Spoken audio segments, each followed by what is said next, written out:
नमस्कार साथियों, आपका अपना चैनल नॉलेज विषय में आपको एक बार फिर स्वागत है। साथियों, आज हम आपको पीएफएमएस के तहत किस प्रकार से आप राशि को विड्रॉल कर सकते हैं और उसको व्यय कर सकते हैं, यानी कि आप राशि का आहरण कर सकते हैं और किस प्रकार से आप उसका भुगतान कर सकते हैं। साथियों, नए वित्तीय प्रबंधन के तहत पीएफएमएस में आपको नगद राशि को विड्रॉल नहीं करनी है और न ही नगद भुगतान करनी है, बल्कि ये पूरी प्रक्रिया है जो आपकी ऑनलाइन होगी। तो चलिए आज के वीडियो में हम आपको बताते हैं कि किस प्रकार से आप एफएमएस यानी कि पब्लिक फाइनेंस मैनेजमेंट सिस्टम के तहत राशि को आहरण कर सकते हैं और उसको किस प्रकार से आप भुगतान कर सकते हैं ऑनलाइन प्रक्रिया से। तो चलिए वीडियो शुरू करते हैं। जैसे कि आपके सामने देखिए स्क्रीन पर दिखाई पड़ रहा है समग्र शिक्षा राज्य परियोजना कार्यालय Chhattisgarh Raipur public finance management system PFMS. तो इस प्रकार से आपके सामने देखिए स्क्रीन पर दिखाई पड़ रहा है। अब देखिए पहला पेज आपको दिखाई पड़ रहा है कि विद्यालय द्वारा पीएफएमएस के माध्यम से राशि को आहरण कैसे करना है। तो इसके लिए आपको जो निम्न चरण दिया गया है इसका आपको पालन करनी है। जैसे देखिए आपको नंबर 1 कहा गया है कि जिले से प्राप्त यूजर आईडी एवं पासवर्ड से पीएफएमएस को लॉगिन करना है, यानी कि आपको आईडी और पासवर्ड प्राप्त होगा। उस आईडी और पासवर्ड के माध्यम से आपको पीएफएमएस की जो ऑफिशियल वेबसाइट है उसमें आपको लॉगिन करना है। लॉगिन करने के बाद देखिए दूसरा काम करना है आपको कि पीएफएमएस में जाकर के आपको 2 आईडी बनानी है, पहला डाटा अपलोडर का और दूसरा डाटा अप्रूवर का। तो इस प्रकार से आपको पीएमएस में लॉगिन करने के बाद आपको 2 आईडी बनानी है, एक डाटा अपलोडर का और दूसरा डाटा अप्रूवर का। उसके बाद क्या करनी है आपको डाटा अपलोडर से लॉगिन करके जिसे राशि दी जानी है उसे वेंडर अथवा बेनिफिशियरी के रूप में आपको जोड़ना पड़ेगा। उसके बाद नंबर 4 की डाटा अपलोडर से देयक का आपको भुगतान बनाना है। डाटा अप्रूवर के माध्यम से बने हुए भुगतान को आपको अप्रूव करना है और प्राप्त पीपीए को 2 हस्ताक्षरित कर बैंक को भेजा जाना है। अब बात करते हैं साथियों कि किस प्रकार से आप पीएफएमएस को लॉगिन कर सकते हैं, यानी कि पीएफएमएस की जो वेबसाइट है उसमें आप किस प्रकार से लॉगिन कर सकते हैं। तो जो पीएफएमएस की वेबसाइट का यूआरएल लिंक है इस प्रकार से आपके सामने स्क्रीन पर दिखाई पड़ रहा है www.pfms.nic.in। इस तरह से आपको आपके ब्राउजर पर टाइप करके सर्च करनी है। सर्च करने के बाद आपके सामने इस तरह से स्क्रीन दिखाई पड़ती है। जैसे कि यहाँ पर देखिए आपका सर्च बार है, इसमें आपको सर्च करनी है। जैसे ही आप सर्च करेंगे तो आपकी स्क्रीन इस तरह से दिखाई पड़ेगी। तो यहाँ पर देखिए राइट साइड में आपको लॉगिन का बटन दिखाई पड़ेगा, इसके ऊपर आपको क्लिक कर देनी है। जैसे ही आप लॉगिन पे क्लिक करेंगे तो आपके सामने इस तरह से स्क्रीन आ जाएगी, जहां पर लिखा होगा लॉगिन 2021-22, यहाँ पे लिखा होगा यूजर नेम और यहाँ पे आपको लिखा होगा पासवर्ड। जो आपको यूजर आईडी और पासवर्ड आपको जिले से या फिर ब्लॉक के माध्यम से प्राप्त होगा उसको यहाँ पे आपको एंटर करके लॉगिन करनी है। जैसे ही आप लॉगिन करेंगे तो आपके सामने कुछ इस तरह से पेज दिखाई पड़ेगा। तो इस तरह से पेज दिखाई पड़ेगा। तो जैसे ही लॉगिन करते हैं, लॉगिन करने के बाद आपको उसमें जाकर के पीएमएस में जाकर के आपको आईडी बनानी है। तो उसके क्या करना होगा, जैसे ही आप लॉगिन करते हैं जो आपको जिले और से प्राप्त जो आईडी और पासवर्ड है उसके बाद देखिए आपके सामने इस तरह से स्क्रीन आ जाएगी। स्क्रीन आने के बाद क्या करनी है आपको लेफ्ट साइड में बहुत से आपको टैब मिल जाएंगे, उसमें आपको ये मास्टर पे जानी है। मास्टर में जाने के बाद आपको यूजर पे क्लिक कर देनी है। यूजर पे क्लिक करने के बाद आपको मैनेज में जानी है। जैसे ही आप मैनेज में जाते हैं तो आपके सामने इस तरह से स्क्रीन दिखाई पड़ जाती है। यदि आपके अकाउंट में यदि पहले से डाटा अपलोडर या फिर डाटा अप्रूवर बना होगा तो आपको दिखाई पड़ेगा, और यदि नहीं बना है तो आपको फिर डाटा अपलोडर या फिर डाटा अप्रूवर के लिए क्या करना होगा, इस प्रकार से आपको देखिए मास्टर में जाएंगे, उसके बाद आपको यूजर में जाना है। यूजर के बाद आपको जैसे ही आप इस प्रकार से क्लिक करेंगे तो मैनेज को क्लिक करके आप देख सकते हैं कि पहले से आपका डाटा अप्रूवल या फिर मैनेज थोड़ी बना है, नहीं बना फिर आपको नीचे में ऑप्शन दिया गया है एड न्यू का। तो आपको फिर एड न्यू पे क्लिक कर देनी है। जैसे ही आप एड न्यू पे क्लिक करते हैं तो आपके सामने इस तरह से एक नया पेज ओपन हो जाएगा इस तरह से। उसके बाद क्या करनी है आपको टाइप ऑफ यूजर लिखा होगा तो इस प्रकार से आपको स्क्रीन दिखाई पड़ेगी। तो इसमें आपको क्या कर देनी है एजेंसी डाटा अप्रूवर या फिर एजेंसी डाटा ऑपरेटर, इस प्रकार से आपको चयन कर लेनी, क्योंकि आपको 2 आईडी बनानी है, एक तो डाटा अप्रूवर का और एक फिर डाटा ऑपरेटर का। तो इस प्रकार से बारी बारी से आपको क्रिएट करनी है। तो उसके बाद किसी एक को आपका चयन कर लेनी है। उसके बाद इस तरह से स्क्रीन आ जाएगा। यहाँ पे आपको first name, last name, email ID, mobile number और लॉगिन आईडी आपको अपने अनुसार से लॉगिन आईडी आपको बना लेनी है 4 अंक की, जो भी आपको याद रहे उस प्रकार से आपको यहाँ पे 4 अंक की अपनी लॉगिन आईडी बना लेनी है। उसके बाद फिर आपको सबमिट पे क्लिक कर देनी है। जैसे मैंने आपको पहले ही बताया है, एक बार आपको डाटा अप्रूवर के लिए आईडी क्रिएट करनी है और एक बार डाटा ऑपरेटर के लिए आईडी क्रिएट करनी है। उसके बाद आपको सबमिट पे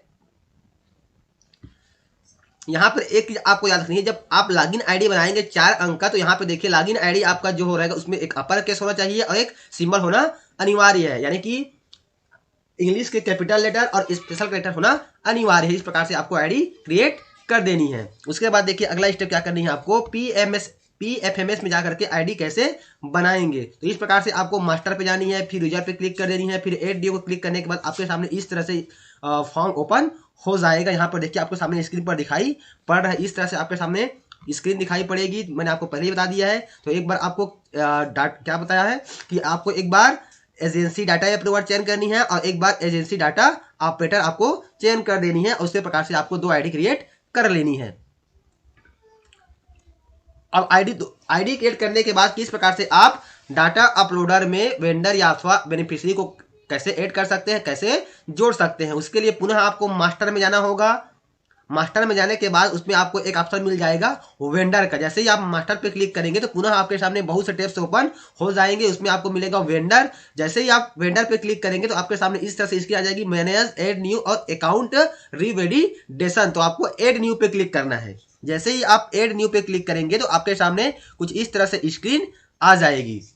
यहाँ पे आपको देखिए बताया गया कि पीएमएस में जाकर के आईडी का उपयोग आपको कैसे करना है। तो सबसे पहले आपको मास्टर पे क्लिक कर देनी है, फिर यूजर पे क्लिक करना है, उसके बाद फिर आपको एड न्यू पे क्लिक करना है। तो इस प्रकार से आपके सामने फॉर्म स्क्रीन हो जाएगा, जिसमें आपको क्या करना है कि फॉर्म की प्रविष्टि करने के बाद आपको दिए गए मेल में एक यूजर आईडी प्राप्त होगा। यानी कि जब आप फॉर्म फिलअप करेंगे, क्रिएट करते हैं आईडी, तो उसमें आपको एक ईमेल आईडी दिया जाएगा। उस ईमेल आईडी जो भी आप ईमेल आईडी देंगे उसमें एक आपको यूजर का पासवर्ड प्राप्त हो जाएगा, जिसका उपयोग करके आपको पीएमएस में लॉगिन करना है। प्रथम बार लॉगिन करने के बाद आपको पासवर्ड बदलने के लिए विकल्प आएगा, जिसका उपयोग करके आप पासवर्ड अपने अनुसार से बदल सकते हैं। इस प्रकार से आप डाटा अपलोडर एवं डाटा अप्रूवर को बना लेंगे। डाटा अपलोडर द्वारा समस्त देयक का भुगतान जो है पीपीए द्वारा बनाया जाएगा और डाटा अप्रूवर द्वारा समस्त देयक का भुगतान पीपीए का जांच करके उसे सत्यापित किया जाएगा। तो इस प्रकार से आपको 2 आईडी क्रिएट कर लेनी है। अब डाटा अपलोडर से वेंडर अथवा बेनिफिशियरी को कैसे जोड़ेंगे। तो उसके लिए बेनिफिशियरी, यदि समग्र शिक्षा योजना अंतर्गत किसी विद्यार्थी को लाभान्वित करना हो तो उसे बेनिफिशियरी के रूप में पंजीकृत करेंगे और से सही प्रकार के देयक हेतु वेंडर में पंजीयन करना होगा। यानी कि यहाँ पे आपको क्लियर कर दिया गया किसी विद्यार्थी को यदि आप लाभान्वित कर रहे हैं तो उसको आपको बेनिफिशियरी के रूप में जोड़ना है और समस्त बाकी शेष प्रकार के जो देयक होंगे उसको आपको वेंडर के रूप में पंजीयन करना होगा। तो वेंडर के जो प्रकार होंगे, पहला होगा पर्सनल, सभी कर्मचारियों के वेतन हेतु किसी व्यक्ति के नाम से प्राप्त देयक भुगतान हेतु यह पर्सनल होगा। कॉमर्शियल में कौन आएगा, किसी व्यवसायिक प्रतिष्ठानों को दिए जाने वाले देयक के भुगतान को हम किस में लेंगे, कॉमर्शियल में लेंगे। तो यहाँ पे आपको वेंडर का प्रकार दिया गया है कि पर्सनल, कॉमर्शियल और इंस्टीट्यूशनल। तो कॉमर्शियल में किसी व्यवसायिक प्रतिष्ठानों को दिए जाने वाले देयक के भुगतान को लेंगे और इंस्टीट्यूशनल में किसी शासकीय कार्यालय को देयक का भुगतान है, तो इसमें पंजीयन आपको करनी है। और चौथा है एनजीओ, किसी प्रकार के स्व सहायता समूह के देयक भुगतान है, तो इसमें आपको पंजीयन करना है। तो इस प्रकार से ये हमारा वेंडर के प्रकार है। उसके बाद अगला ऑप्शन दिया गया कि डाटा अपलोडर से वेंडर अथवा बेनिफिशियरी को कैसे जोड़े। तो जैसे ही आप मैंने क्या बोलते हैं मास्टर में क्लिक करेंगे, उसके अब में आप जाएंगे इस प्रकार से कि मैं आपको फिर दिखाता हूं। इस प्रकार से जैसे ही आप वेंडर अथवा बेनिफिशियरी को ऐड करेंगे तो उसके लिए आपको मास्टर में जाना होगा। मास्टर में जाने के बाद आपको वेंडर पे जानी है, उसके बाद फिर आपको ऐड न्यू पे क्लिक कर देनी है। जैसे ही आप ऐड न्यू पे क्लिक करेंगे तो आपके सामने इस तरह से पेज आएगा, इस प्रकार से। तो यहाँ पे आपको देखिए टाइप में आपको इस प्रकार से आपको ड्रॉप डाउन से चयन कर लेनी है कि कौन सा वेंडर है आपका, पर्सनल है, इंस्टीट्यूशनल है, कॉमर्शियल है कि एनजीओ है, उस प्रकार से। फिर यहाँ पर उनका नाम लिख देनी है, पिता या पति का नाम लिख देनी है, इसका डेट ऑफ बर्थ लिख देनी है, आधार नंबर, जीएसटी नंबर यदि है तो यहाँ पे आपको जीएसटी नंबर टाइप कर देनी है, उनका पेन नंबर, उनका पूरा एड्रेस, इस प्रकार से आपको यहाँ पे फिलअप कर देनी है। यहाँ पे एक चीज आपको याद रखनी है, जिस पर स्टार लगा होगा वही चीजें अनिवार्य होंगी। तो उसके पहले चाहे तो यहाँ पे आप सेव पे क्लिक कर देख सकते हैं कि किस किस चीजों को भरना अनिवार्य। जैसे ही आप सेव पे क्लिक करेंगे तो यहाँ पे आपको बता देगा कि क्या क्या चीजों को भरना अनिवार्य है, तो ताकि आपको जो जो चीजें याद हो कंपलसरी है उसको आपको भरना अनिवार्य है। तो इस प्रकार से आप जो अनिवार्य है उसको भरना जरूरी है। उसके बाद जो भी वेंडर आप ऐड कर रहे हैं उसका यहाँ पे बैंक का नाम आपको टाइप कर देनी है और उसका अकाउंट नंबर यहाँ पे फिलअप कर देनी है। उसके बाद ऐड बैंक डिटेल पे आपको क्लिक कर देनी है। उसके बाद जानकारी फिलअप करने के बाद आपको सेव पे क्लिक कर देनी। तो इस प्रकार इसी प्रक्रिया के द्वारा आपको वेंडर ऐड करनी है, चाहे वह आपका पर्सनल हो, चाहे आपका कॉमर्शियल हो, चाहे इंस्टीट्यूशनल हो या फिर चाहे एनजीओ हो। तो इस प्रकार से आपको वेंडर क्रिएट करने के बाद देखिए अगला पेज दिया गया है। यहाँ पर देखिए बोला गया कि आवश्यक प्रविष्टि में आपको वेंडर का नाम, पेन नंबर, यदि कोई व्यवसायिक संस्था है तो जीएसटी, पता, बैंक का नाम और बैंक खाता का नाम, ये क्या है, अनिवार्य। तो ये चीजें आपको देखना जरूरी है कि ये चीजें आप अनिवार्य रूप से जिस वेंडर के ऐड कर रहे हैं उससे ये चीजें आप अनिवार्य रूप से मांग लीजिए।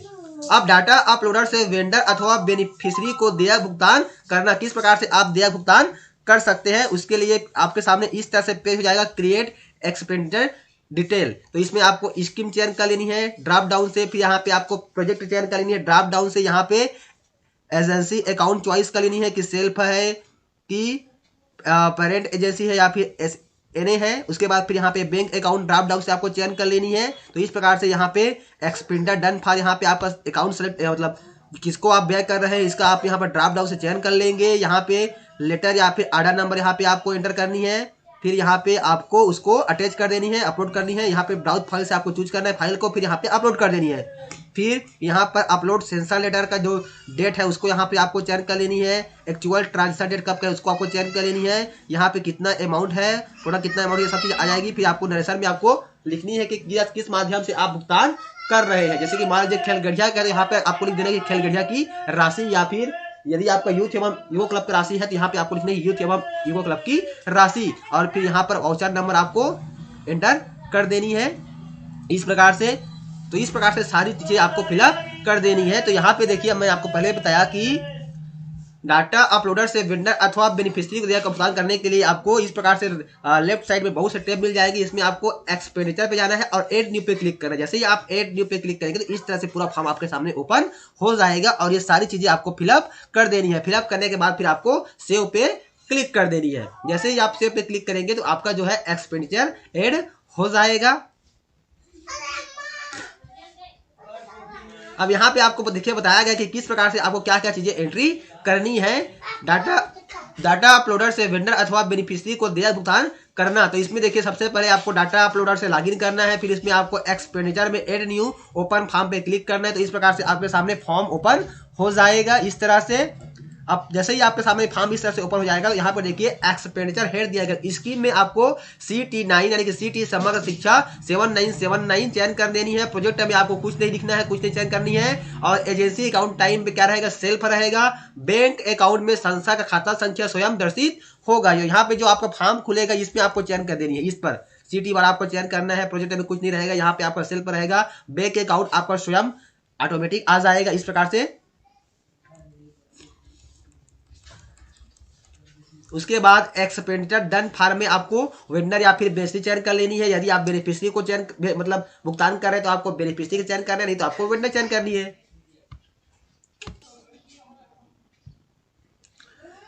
फिर इस तरह से आपको एक्सपेंडिचर डन फॉर्म में आपको वेंडर या फिर बेनिफिशियरी चयन कर लेनी है। उसके बाद लेटर ऑफिस या फिर आर्डर नंबर में आपको जो प्रशासकीय स्वीकृति अथवा नोट शीट का नंबर होगा उसको आपको एंटर कर देनी है। ऑफिस आर्डर लेटर अटैचमेंट करनी है, यदि होगा तो आपकी स्थिति में आपको करनी है, नहीं तो यहाँ अनिवार्य नहीं है। फिर अपलोडर सेंसर लेटर में आपको लेटर अपलोड करना है। सेंसन डेट में आपको स्वीकृति की तिथि एंट्री करनी है, यानी कि जिसमें ये स्टार आपको दिखाई पड़ रहा है वो उसको फिलअप करना अनिवार्य है। उसके बाद एक्चुअल ट्रांजेक्शन डेट में आपको भुगतान करने की तिथि का चयन कर लेनी है। उसके बाद टोटल अवेलेबल अमाउंट आपके संस्था के पास प्राप्त आहरण सीमा दर्शित होगी, यहाँ ऑटोमेटिक आपको दिखाई पड़ेगी, इसको आपको भरने की जरूरत नहीं है। उसके बाद टोटल अमाउंट जो है देयक की कुल राशि समस्त कर टैक्स के साथ यहाँ आपको प्रदर्शित हो जाएगी। नरेशन में आपको आपके जानकारी के लिए जिस हेतु आप भुगतान हो रहा है उसका आपको विवरण लिख देना। जैसे मैंने आपको पहले ही बताया कि यानी कि खेलगढ़िया की राशि को आप भुगतान करें तो वहाँ पे आपको लिख देना कि खेलगढ़िया की राशि का भुगतान, या फिर यूथ एवं इको क्लब की राशि है तो उसको आपको इस प्रकार से लिख सकते हैं अपनी जानकारी के लिए। वाउचर नंबर में आपको कुछ नहीं भरना है। इस प्रकार से आपको पूरा फॉर्म फिलअप कर देनी है। डाटा अपलोडर से वेंडर अथवा बेनिफिशियरी को देयक भुगतान करना। जैसे ही आप डाटा अपलोडर से लॉगिन करते हैं फिर आपको एक्सपेंडिचर में एड न्यू ओपन हुए फॉर्म की प्रविष्टि आपको करना है। तो इस प्रकार से आपको जो स्टेप दिया गया उसको आपको पालन करना है। स्कीम कंपोनेंट डिटेल में आपको स्कीम कंपोनेंट में आपको जिस मद से भुगतान कर रहे हैं उसका आपको चयन कर देनी है। एक्सपेंस टाइप में आपको सामान्य भुगतान के लिए रेवेन्यू करना है, और समस्त निर्माण कार्य या भौतिक वस्तु की खरीदी के लिए आपको कैपिटल करना है। तो यहाँ पे आपको याद रखनी है कि सामान्य भुगतान करें तो आपको रेवेन्यू चयन करना है, और समस्त निर्माण कार्य या फिर कोई भौतिक वस्तु की खरीदी करें तो वहाँ पे आपको कैपिटल का चयन करना है। परसेंट में आपको 100% करनी है। अमाउंट में आपको कुल भुगतान इसको आपको भरने की जरूरत नहीं है, वह ऑटोमेटिक आ जाएगी। उसके बाद फिर आपको ऐड में आपको इस बटन को दबाना है और विवरण नीचे दर्शित हो जाएगा। उसके बाद आपको सबमिट बटन का उपयोग करके आगे जाना है। तो इस प्रकार से यहाँ पे आपको सामने पूरी PFMS की पूरी प्रक्रिया आपको बताई गई है। तो उम्मीद करते हैं साथियों आज का जो वीडियो आपको पसंद आया होगा। तो फिर मिलते हैं साथियों एक नई जानकारी एक नए वीडियो के साथ। तब तक के साथियों जय जोहार, जय छत्तीसगढ़, जय हिंद।